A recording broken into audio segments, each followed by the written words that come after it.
The nation that you can trust. A rise in global integration.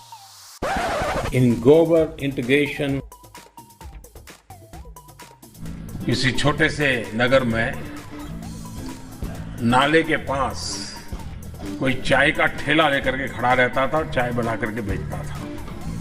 अब कोई चाय बनाने की बात आती है तो मेरा ध्यान जरा जल्दी जाता है। उसने उस नाली में छोटी सी बर्तन को उल्टा करके उसमें छेद करके एक पाइप डाल दी और जो गटर से गैस निकलता था वो पाइपलाइन से उसके अपने चाय के ठेले में ले लिया और वो चाय बनाने के लिए उसी गैस का उपयोग कर करके चाय बनाता। सिंपल सी technology. A plus B into bracket square. A plus B into bracket square. A plus B into square into bracket square करे तो A plus B into bracket square. अब उसको जब खोलते थे तो कहते थे A square plus 2AB plus B square.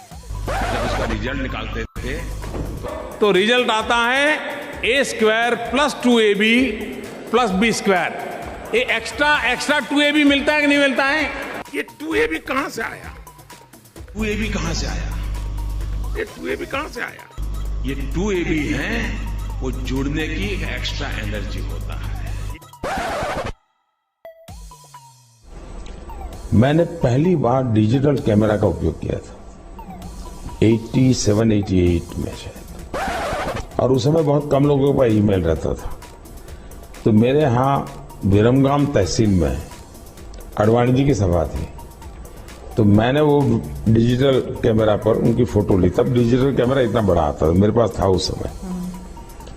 मैंने फोटो निकाली और मैंने दिल्ली को ट्रांसमिट की और दूसरे दिन कलर फोटो छपी। तो अडवाणी जी को बड़ा सरप्राइज हुआ कि दिल्ली में मेरी कलर फोटो आज की आज कैसे छपी। 31 मार्च 1986 को राजीव गांधी की सरकार में विदेश संचार निगम लिमिटेड VSNL का गठन होता है। भारत में गांधी जयंती के दिन 1991 में VSNL ने ईमेल यानी इलेक्ट्रॉनिक मेल लॉन्च किया और है किसी भी ईमेल के साथ पहला अटैचमेंट मार्च 1992 में भेजा गया था। ये अटैचमेंट एक तस्वीर थी। भेजने वाले का नाम नथानियल बोरेनस्टाइन था, जबकि बकौल वो अमेरिका के, जबकि बकौल मोदी वो 87-88 में फोटो अटैच कर दिल्ली भेज चुके थे और आडवाणी जी सरप्राइज हो चुके थे। इस लिहाज से प्रधानमंत्री ने भी ईमेल होने की बात गलत बताई। 87-88 में ईमेल से कैसे अटैचमेंट भेज दिया, जबकि ईमेल आया ही 1992 में है। So, how can you help and guide us to protect our pristine environment? देखिए, आज छोटे छोटे बालक भी क्लाइमेट चेंज और एनवायरनमेंट चेंज की चर्चा कर रहे हैं।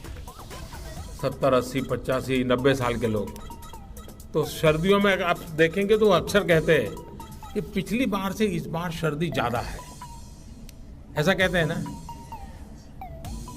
एक्चुअली सर्दी ज़्यादा नहीं है, उनकी उम्र बढ़ने के कारण उनकी सहने की शक्ति कम हो गई है। वैसे ही ये क्लाइमेट चेंज नहीं हुआ है, हम चेंज हो गए हैं। कि विंड एनर्जी की जो आपके टरबाइन्स हैं, जहां मॉइस्चर ज्यादा है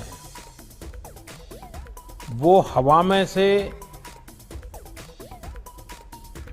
वाटर शक करके अगर क्लीन ड्रिंकिंग वाटर भी प्रोड्यूस कर सकें तो इधर विंड टरबाइन एनर्जी का भी काम करेगा और पीछे की तरफ से वो हवा में से मॉइस्चराइज एयर सक करके उसमें से पानी निकाल करके, तो टरबाइन एक प्रकार से गांव के ड्रिंकिंग वाटर की समस्या का समाधान कर सकता है। दूसरा मेरा सुझाव है कि हम हवा में से ऑक्सीजन सेपरेट कर सकते हैं इस टरबाइन के माध्यम से। तो एक विंड टरबाइन से ड्रिंकिंग वाटर भी मिल सकता है, ऑक्सीजन सप्लाई भी कर सकते हैं और एनर्जी भी हो सकती है। यानी 3 in 1